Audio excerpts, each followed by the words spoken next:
अस्सलाम वालेकुम वरहमतुल्लाहि वबरकातुहू। तमाम स्टूडेंट्स को मुबीन अहमद ट्यूटोरियल में खुशामदीद, इस दुआ के साथ कि आप सब बहुत खैरियत से हों। Problems of speed of sound. अब अगला जो टॉपिक है एग्ज़ाम में एक्सपेक्टेड क्वेश्चंस का, वो है स्पीड ऑफ साउंड के हवाले से, जिसमें Newton's formula for speed of sound and Laplace's correction it is for most important topic. इसे लाजमी आप थ्योरी में और डिटेल और शॉर्ट क्वेश्चन आंसर के हवाले से याद रखिएगा, याद कीजिएगा। हम यहाँ न्यूमेरिकल्स की तरफ जा रहे हैं, इसके प्रॉब्लम्स को कैसे सॉल्व किया जाएगा। देखिए ये क्वेश्चन इंपॉर्टेंट है। Calculate speed of sound eight STP, standard temperature pressure पे स्पीड ऑफ साउंड कैलकुलेट कीजिए। Also calculate speed of sound eight 38 degree centigrade, और 38 डिग्री सेंटीग्रेड पर भी बताइए स्पीड ऑफ साउंड क्या होगा। देखिए इस न्यूमेरिकल या प्रॉब्लम को सॉल्व करने के लिए हमें दो फार्मूलों की ज़रूरत पड़ेगी। एक स्पीड ऑफ साउंड के लिए फार्मूला है गैमा P अपॉन रो, जो न्यूटन ने ड्राइव किया था लेकिन बाद में लैप्लेस ने इसमें करेक्शन की थी, गैमा P अपॉन रो। और दूसरा फार्मूला जो है स्पीड ऑफ साउंड्स के हवाले से है एट टू डिफरेंट टेम्परेचर्स। यानी अगर फ़र्ज़ कर लें टेम्परेचर T है तो स्पीड ऑफ साउंड V होगा, टेम्परेचर T डैश है तो speed of sound V dash होगा। तो ये एक रिलेशन है the speed of ratio of speed of sound से at two different temperatures. Okay, देखिए यहाँ पे सबसे पहले आपको क्या कैलकुलेट करना है, calculate the speed of sound eight STP। STP का मतलब क्या होता है कि टेम्परेचर 0 डिग्री सेंटीग्रेड होगा और प्रेशर 1 ATM होगा, 1 एटमॉस्फेरिक प्रेशर। तो सबसे पहले हम यहाँ बनाएंगे डेटा। तो आपने सबसे पहले काम जो करना है वो क्या करना है कि डेटा बनाना है। डेटा बनाइए। यस, यहाँ पे आप चाहें तो डेटा की हेडिंग डाल दीजिए, DAT है डेटा। डेटा में स्टैंडर्ड टेम्परेचर प्रेशर, हमें स्पीड ऑफ साउंड तो कैलकुलेट करनी है, तो यहाँ पे आ जाएगा V, यानी स्पीड ऑफ साउंड कैलकुलेट करनी है। स्टैंडर्ड टेम्परेचर 0 डिग्री सेंटीग्रेड होता है, यकीनन इसको चेंज करना पड़ेगा केल्विन में। तो डिग्री सेंटीग्रेड को केल्विन में चेंज करने के लिए 273 ऐड करते हैं इसमें, तो ये हो जाएगा 273 केल्विन। याद रहे क्या हो जाएगा, 273 केल्विन इसकी वैल्यू हो जाएगी। आप नीचे भी लिख सकते हैं अगर वहाँ नज़र ना आए। उसके बाद देखिए यहाँ पे क्या है, टेम्परेचर और प्रेशर होगा 1 ATM। ये बात भी हम जानते हैं कि जो स्टैंडर्ड प्रेशर है वो 1 एटमॉस्फेरिक प्रेशर के बराबर होता है, हवा का दबाव जो SI सिस्टम में होता है 1.01 एक्सपोनेंट 5 न्यूटन पर मीटर स्क्वायर, ये इसकी वैल्यू होती है। ओके, आल्सो कैलकुलेट, ये तो पहला हिस्सा हो गया जिसके अंदर आपने स्पीड ऑफ साउंड बताना है। और जो दूसरा पार्ट है क्वेश्चन या प्रॉब्लम का, वो ये है कि also calculate speed of sound eight 38 degree centigrade. आपने फिर दोबारा speed of sound V dash हम उसे शो करेंगे, कैलकुलेट करें, जबकि टेम्परेचर T डैश ले लेंगे कितना, 38 डिग्री सेंटीग्रेड। इसको भी जाहिर सी बात है कि फिर हमें केल्विन में चेंज करना होगा, तो केल्विन में चेंज करने के लिए 38 में प्लस करेंगे 273, तो इट कन्वर्ट्स इनटू केल्विन। यहाँ लिख लीजिए नीचे, तो 273 प्लस 38, तो this will give you 311। 273 plus 38 बराबर है 311 के, तो 311 केल्विन। ओके, ये डेटा आपका तैयार हो गया। अब पहले हम जा रहे हैं स्पीड ऑफ साउंड कैलकुलेट करने के लिए सोल्यूशन की तरफ। एट स्टैंडर्ड टेम्परेचर प्रेशर, ये A पार्ट है, तो आपने हेडिंग डाली फिर for V standard temperature pressure पे। उसके लिए हम ये वाला फार्मूला इस्तेमाल करेंगे, पहला गैमा P अपॉन रो वाला। अच्छा, यहाँ पर फिर आपने फार्मूला इस्तेमाल किया स्पीड ऑफ साउंड लैप्लेसिस करेक्शन वाला, गैमा P अपॉन रो। यहाँ पे जो गैमा आया है डेट इज़ एयर कांस्टेंट, इसकी वैल्यू 1.40 होती है, क्वेश्चन में गिवन है 1.40। तो आप डेटा में यहाँ पे मेंशन कर लीजिएगा, I forgot 1.40। It is unitless, का कोई यूनिट नहीं होता है। ये 2 मोलर स्पेसिफिक हीट CP और CV के दरमियान रेशो से हासिल होती है, वो एक अलग कहानी है। तो V is equal to root gamma P upon rho. यहाँ वैल्यूज़ फीड कीजिए, तो देखिए यहाँ पे क्या हो जाएगा, आप चाहें तो हॉरिजॉन्टली कर लें या वर्टिकल सॉल्व कर लें। गैमा की वैल्यू है 1.40 multiply by pressure, atmospheric pressure देख सकते हैं आप 1.01 एक्सपोनेंट 5, तो ये आ जाएगा 1.01 एक्सपोनेंट 5, और अपॉन में मौजूद है density.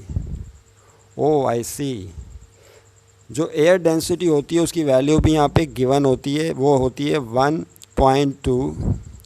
I think I miss that, कोई बात नहीं, 1.2 किलोग्राम पर मीटर क्यूब। हवा के लिए ये उसकी एयर डेंसिटी की वैल्यू है 1.2 किलोग्राम पर DM क्यूब। तो ये इसकी वैल्यू जो है वो डेंसिटी की आप लिख लें यहीं डेटा में, तो air density is equal to 1.2 kilogram per metre cube. Okay, तो यहाँ डेंसिटी की जगह आ जाएगा 1.2 इंटू 10 की पावर 1.2 होगा, सिर्फ 10 नहीं आएगा यहाँ पर। अब देखिए क्या होगा, ये एक हाथ से लिखना थोड़ा सा दुश्वार हो रहा है। v इज़ इक्वल टू, अब देखिए यहाँ क्या होगा, अब ये कैलकुलेटर वर्क आ गया। यस, तो ये है 1.40, तो लिखा आपने 1.40 मल्टीप्लाई 1.01 एक्सपोनेंट 5, ठीक है भाई। फिर ये आ गया डिवाइडेड बाय 1.2 से डिवाइड कर दें तो इट बिकम्स 117,833। अब जाहिर सी बात है इस रकम का फिर आपको रूट भी लेना है, तो रूट भी निकाल लेते हैं लगे हाथ, तो इसका रूट ले लीजिए। रूट का बटन दबाया तो ये हो जाएगा 343, जो हमारे पास वैल्यू आ रही है डेट इज़ 343.26, तो ये हो जाएगा 343.26 मीटर पर सेकेंड। तो required speed of sound at standard temperature pressure 343.26 metre per second, जो क्वेश्चन के मुताबिक है, बहरहाल वही आ गई। उसके बाद देखिए यहाँ पर एक बात और कह रहे हैं वो आपसे फार्मूला, कि ये बताइए कि स्पीड ऑफ साउंड जो है, सो calculate the speed of sound eight 38 degree centigrade. 38 degree centigrade पर इसकी वैल्यू क्या होगी, तो उसके लिए हम ये वाला फार्मूला इस्तेमाल करेंगे। Is that clear? और डेटा वैसे ही हमने मेंशन कर दिया कि हमें वी डैश मालूम करना है 38 डिग्री सेंटीग्रेड पर, तो जस्ट ये वाला फार्मूला इस्तेमाल करना है। इसके लिए हमें वी मालूम हो चुका, वी की वैल्यू क्या है 343.26, और जो स्टैंडर्ड टेम्परेचर है टी की वैल्यू पे हमें पता है 0 डिग्री सेंटीग्रेड, जो 273 केल्विन के बराबर है। तो अब yes, okay, now we are going to calculate the speed of sound at 8 degree centigrade. ये आपका बी पार्ट है, तो यहाँ पर हेडिंग होगी फॉर वी डैश, यानी आपने दोबारा स्पीड ऑफ साउंड निकालनी है, लेकिन टेम्परेचर चेंज हो गया 838 डिग्री सेंटीग्रेड, जिसको डेटा में हमने पहली केल्विन में चेंज कर लिया है। फार्मूला ये आपके सामने मौजूद है, इस दफ़ा जो इस्तेमाल होगा V dash upon V is equal to under root T dash upon T. Yes, ये फार्मूला हम इस्तेमाल करेंगे। तो देखिए यहाँ पे क्या हो जाएगा, वी डैश अपॉन वी की जगह क्या आएगा, speed of sound eight S T P, ये वैल्यू हम कैलकुलेट कर चुके हैं 343.26 343.26 ये वैल्यू हमने फीड की यहाँ पे इज़ इक्वल टू, फिर यहाँ देखिए क्या होगा, टी डैश है, टी डैश क्या था, टेम्परेचर था 38 डिग्री सेंटीग्रेड, जिस पर हमें स्पीड ऑफ साउंड चाहिए, तो वो तो हम केल्विन में चेंज कर चुके हैं, वो 311 के इक्वल है केल्विन के, और अपॉन में ये टेम्परेचर है, स्टैंडर्ड टेम्परेचर 0 डिग्री सेंटीग्रेड, जो कि बराबर होता है 273 केल्विन के।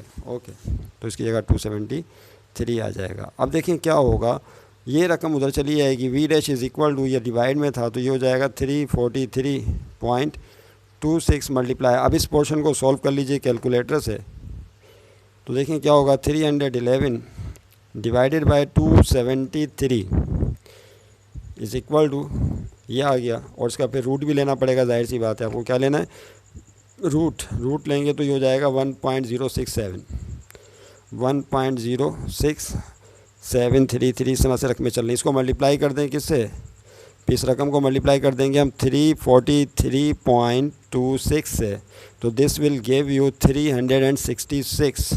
तो V dash is equal to 366.37 metre per second. Okay, तो this is the required speed of sound in 838 degree centigrade. आपने देखा कि जैसे जैसे टेम्परेचर बढ़ता है तो स्पीड ऑफ साउंड भी बढ़ जाती है।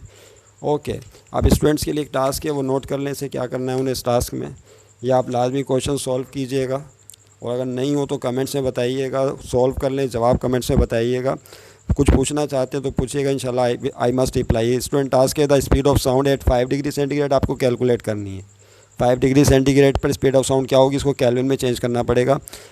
Sorry, the speed of sound at 5 degree centigrade given है 340 मीटर पर सेकेंड।